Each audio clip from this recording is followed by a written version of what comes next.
नमस्कार साथियों, स्वागत करते हैं आपके अपने यूट्यूब चैनल में।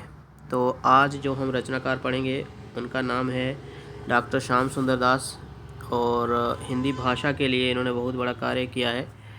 इनके जीवन के बारे में उतना ही पढ़ेंगे जितना परीक्षाओं के दृष्टिकोण से पढ़ना चाहिए। ज़्यादातर इनकी रचनाओं को आपके सामने रखेंगे साथियों। 1875 ईस्वी में इनका जन्म हुआ और इनकी मृत्यु 1945 ईस्वी को हुई। हिंदी के अनन्य साधक, विद्वान, आलोचक और शिक्षाविद थे। हिंदी साहित्य और बौद्धिकता के पथ प्रदर्शकों में उनका नाम अविस्मरणीय है। हिंदी क्षेत्र के साहित्यिक, सांस्कृतिक नवजागरण में उनका योगदान विशेष रूप से उल्लेखनीय है। उन्होंने और उनके साथियों ने मिलकर काशी नागरी प्रचारणी सभा की स्थापना भी की थी। आगे पढ़ते हैं। विश्वविद्यालयों में हिंदी की पढ़ाई के लिए अगर बाबू साहब के नाम से मशहूर श्याम सुंदर दास ने पुस्तकें तैयार ना की होती तो शायद हिंदी का अध्यापन आज सबके लिए इस तरह सुलभ ना होता। तो साथियों, ये बहुत इम्पोर्टेंट पंक्ति है कि बाबू श्याम सुंदर दास ने पुस्तकें तैयार ना की होती हिंदी की पढ़ाई के लिए तो शायद हिंदी का अध्यापन या अध्ययन आज सबके लिए इतना आसान अर्थात सुलभ नहीं होता। उनके द्वारा की गई हिंदी साहित्य की 50 वर्षों तक निरंतर सेवा के कारण कोश, इतिहास, भाषा विज्ञान, साहित्यालोचन, संपादित ग्रंथ, पाठ्य सामग्री निर्माण आदि से हिंदी जगत समृद्ध हुआ। ठीक है, और ये सब कार्य उन्होंने किया। 50 वर्षों तक कोश निर्माण किया, इतिहास, भाषा विज्ञान, साहित्यालोचन, संपादित ग्रंथ जो हैं, पाठ्य सामग्री आदि, इन्होंने सभी प्रकार की जानकारियाँ हिंदी को दी। हिंदी जगत इससे समृद्ध हुआ। उन्हीं के विस्मरणीय कामों के जो बोले कि हिंदी के अविस्मरणीय ना भूलने वाले कामों ने हिंदी को उच्च स्तर पर प्रतिष्ठित करते हुए विश्वविद्यालयों में गौरवपूर्वक स्थापित किया। तो हिंदी में उच्च स्तर पर जो काम हुए हैं उनको श्याम सुंदर दास ने ही करवाया है। विश्वविद्यालयों में, यूनिवर्सिटीज़ में अगर हिंदी आज अपना प्रतिष्ठित रूप कायम कर चुकने में कामयाब हुए हैं तो उसके लिए बाबू श्याम सुंदर दास को हमेशा याद किया जाएगा। उनके व्यक्तित्व के बारे में थोड़ा सा और जान लेते हैं। बाबू साहब का व्यक्तित्व महिमामय था।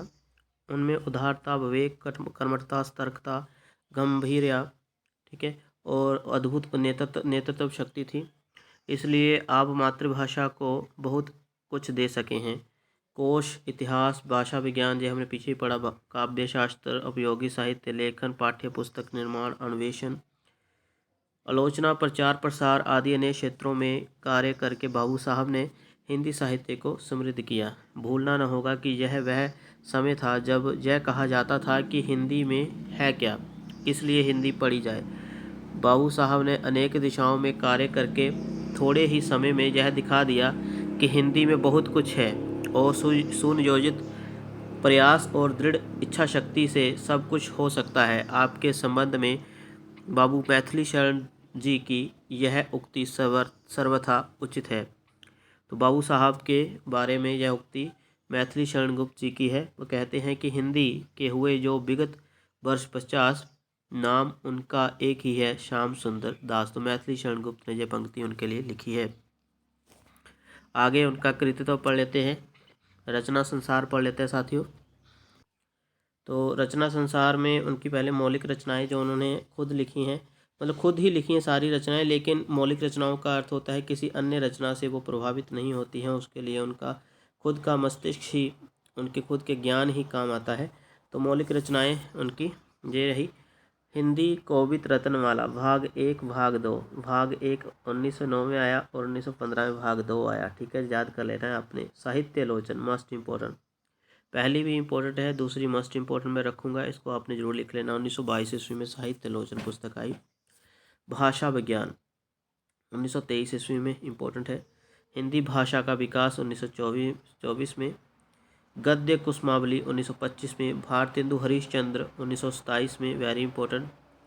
ठीक है, आगे हिंदी भाषा और साहित्य 1930 में, वेरी इंपॉर्टेंट, ये आपने याद कर लेना है। आगे कुछ और रचनाएं उनकी वो देख लेते हैं। ठीक है, हाँ, गोस्वामी तुलसीदास 1931 में इम्पोर्टेंट है। रूपक रहस्य 1931 में इम्पोर्टेंट है। भाषा रहस्य भाग 1 एक इम्पोर्टेंट है 1935 ईस्वी में। ठीक है, आगे है हिंदी गद्य के निर्माता भाग 1 भाग 2, ठीक है, ये 1940 और 41 में आया, यह भी इम्पोर्टेंट है। ओके जी। आगे जो उनकी एक रचना है मेरी आत्म कहानी, ये उनकी आत्मकथा है साथियों, 1941 में आई थी, ठीक है जी। आत्मकथा, ये प्रश्न पूछा भी गया था मास्टर कैडर में, जो पंजाब में टीचरों की भर्ती के लिए जो परीक्षा हुई है अभी दिसंबर 2020 में, तो मेरी आत्म कहानी, उसमें प्रश्न यह था कि हिंदी की पहली आत्मकथा किसको माना जाए। तो हिंदी की पहली आत्मकथा, उसमें ऑप्शन था श्याम सुंदर दास, ठीक है, उनकी आत्मकथा है मेरी आत्म कहानी, इसको माना जा सकता है 1941 में आई थी हिंदी की पहली आत्मकथा, ठीक है, 1941 ईस्वी में। अभी देखो एक और है आत्मकथा, ठीक है, जिसको बनारसी दास जैन जी ने लिखा था, अर्धकथा, कुछ इस तरह से अर्धकथानक, वो ब्रज भाषा में है, हिंदी की उपबोली में है, ठीक है, तो वो हिंदी की पहली आत्मकथा नहीं मानी जाएगी, बल्कि हिंदी की उपबोली की पहली आत्मकथा मानी जा सकती है। ओके, तो ब्रज में है, तो शुद्ध हिंदी में अगर है तो मेरी आत्म कहानी जो हिंदी की पहली हम बोल सकते हैं कि आत्मकथा है ये, ठीक है। आगे उनके द्वारा संपादित ग्रंथों को हम पढ़ लेते हैं। संपादित ग्रंथ होते हैं जैसे कि कुछ अन्य रचनाकारों द्वारा जो सामग्री लिखी गई है उसको एक पुस्तक का रूप देना, ठीक है, तो यही होता है संपादित करना। चंद्रावती अथवा नचिकेतोपाख्यान 1901 ईस्वी में, छत्र प्रकाश 1903 ईस्वी में, रामचरितमानस 1904 ईस्वी में। सारे इंपॉर्टेंट है साथियों, ये देख लीजिएगा, सब इंपॉर्टेंट है ये, ठीक है। आगे हम नीचे पढ़ते हैं जो उनके संपादित ग्रंथ हैं। ओके, उनके द्वारा संपादित किए गए ग्रंथ हैं साथियों ये। आगे पढ़ते हैं हम। पृथ्वीराज राजसो 1904 ईस्वी। आगे हिंदी वैज्ञानिक कोश 1906 ईस्वी। वनिता विनोद 1906 ईस्वी। इंद्रावती, ठीक है, इंद्रावती 1906 ईस्वी। हमीर रासो 1908 ईस्वी। शकुंतला नाटक इंपॉर्टेंट है 1908 ईस्वी। प्रथम हिंदी साहित्य सम्मेलन की लेखावली 1911 ईस्वी, इंपॉर्टेंट है, ठीक है। आगे है वाला विनोद 1913 ईस्वी, इंपॉर्टेंट है। शब्द हिंदी शब्द सागर 1916 से 1926 के बीच में लिखी गई है, ठीक है, हिंदी शब्द सागर इंपॉर्टेंट है। आगे है मेघदूत, उनकी संपादित कृति 1920। दीनदयाल गिरी ग्रंथावली 1921। परमाल रासो 1921। अशोक की धर्मालिपि 1923।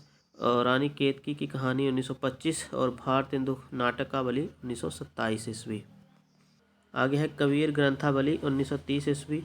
राधा कृष्ण ग्रंथावली 1930 ईस्वी। सत्सई सप्तक 1930 ईस्वी। द्विवेदी अभिनंदन ग्रंथ 1933 ईस्वी। रत्नाकर 1933 ईस्वी। बाल शब्द सागर 1935 ईस्वी। त्रिधारा 1945 ईस्वी। नागरी प्रचारणी पत्रिका भाग 1 से भाग 18, ठीक है, ये इसका सन नहीं लिखा गया है, तो नागरी प्रचारणी पत्रिका ये देख लीजिएगा। सरस्वती का प्रकाशन भी उन्होंने किया था 1900 से लेकर 1902 ईस्वी तक। कहीं कहीं 1800 से 1902 मिल जाएगा आपको, लेकिन जहाँ इस हिसाब से चलिए आप, ठीक है। तो सरस्वती पत्रिका का संपादन भी किया। इसके अलावा मनोरंजन पुस्तक माला 50 ग्रंथ है जिसका सन नहीं लिखा गया है। आगे संकलित ग्रंथ और पाठ्य पुस्तकें, इसको भी देख लेते हैं साथियों। मानस सूक्तावली 1920 ईस्वी। संक्षिप्त रामायण 1920 ईस्वी। हिंदी निबंध माला भाग 1 भाग 2 1922 ईस्वी। संक्षिप्त पद्मावत 1927 ईस्वी। हिंदी निबंध रत्नावली भाग 1 1941 ईस्वी। भाषा सार संग्रह भाग 1 1902 ईस्वी, ये इंपॉर्टेंट है साथियों। भाषा पत्र बोध 1902। प्राचीन लेख मणिमाला 1903 और आलोक चित्रण 1902। आगे कुछ और है, वैसे ये पूछे तो नहीं जाते लेकिन फिर भी ध्यान में रखना आपने। हिंदी पत्र लेखन 1904 ईस्वी। हिंदी प्राइमर 1905 ईस्वी। हिंदी की पहली पुस्तक 1905 ईस्वी। हिंदी ग्रामर 1906 ईस्वी। गवर्नमेंट ऑफ इंडिया 1908 ईस्वी। हिंदी संग्रह 1908 ईस्वी। बालक विनोद 1908 ईस्वी। सरल संग्रह 1919 ईस्वी। ओके, नूतन संग्रह 1919 ईस्वी। अनुलेख माला 1919 ईस्वी। नई हिंदी रीडर भाग 6-7 1923 ईस्वी। हिंदी संग्रह भाग 1-2 1925 ईस्वी। हिंदी कुसुम संग्रह भाग 1-2 1927 ईस्वी। हिंदी कुसुमावली 1927 ईस्वी और साहित्य सुमन भाग 1-4 1928 ईस्वी। आगे भी है गद्य रत्नावली 1931 ईस्वी। साहित्य प्रदीप 1932 ईस्वी। हिंदी गद्य कुसुमावली भाग 1 भाग 2 1936 और 35 ईस्वी। पहला भाग 1936 में और दूसरा जो है 1935 में आया।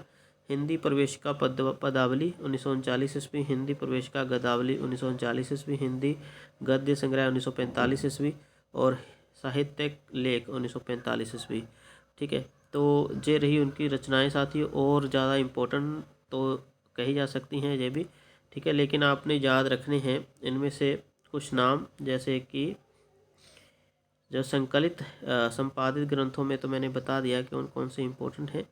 ठीक है, लेकिन संकलित जो ग्रंथ हैं जैसे कि मानस सुक्तावली, संक्षिप्त रामायण, ठीक है, हिंदी निबंधमाला, संक्षिप्त पद्मावती और भाषा सार संग्रह और लोक चित्रण, प्राचीन लेख मणिमाला, हिंदी की पहली पुस्तक, Hindi primer, Hindi grammar, government of India, रहने दीजिए। इनमें से तो जिन पर टिक लगा रहा हूँ वो अत्यंत इम्पोर्टेंट है साथियों। ठीक है, जैसे कि ये हिंदी रीडर भाग 6, 7 इस तरह से, और हिंदी कुसुम संग्रह भाग 1, 2। ठीक है, ये वाला, ये हिंदी कुसुमावली, ये भी इम्पोर्टेंट है। हिंदी साहित्य सुमन भाग 1 से 4, ये इम्पोर्टेंट है। हिंदी गद्य रत्नावली इम्पोर्टेंट है। साहित्य प्रदीप, ठीक है, और हिंदी गद्य कुसुमावली ये इम्पोर्टेंट है। हिंदी प्रवेशिका पद्मावली ये इम्पोर्टेंट है। ठीक है जी, ये 2 बार आ गया वैसे यहाँ पर। ओके, हिंदी गद्य संग्रह, साहित्यिक लेख, ये दोनों इम्पोर्टेंट है। तो साथियों ये रहे कुछ रचनाएं, आपने सभी याद करनी है। ठीक है, रोज़ देखा करें, इसको लिख लीजिए। तो मिलते हैं अगली वीडियो में, और जानकारी लेकर आएंगे किसी अन्य साहित्यकार के संदर्भ में। धन्यवाद।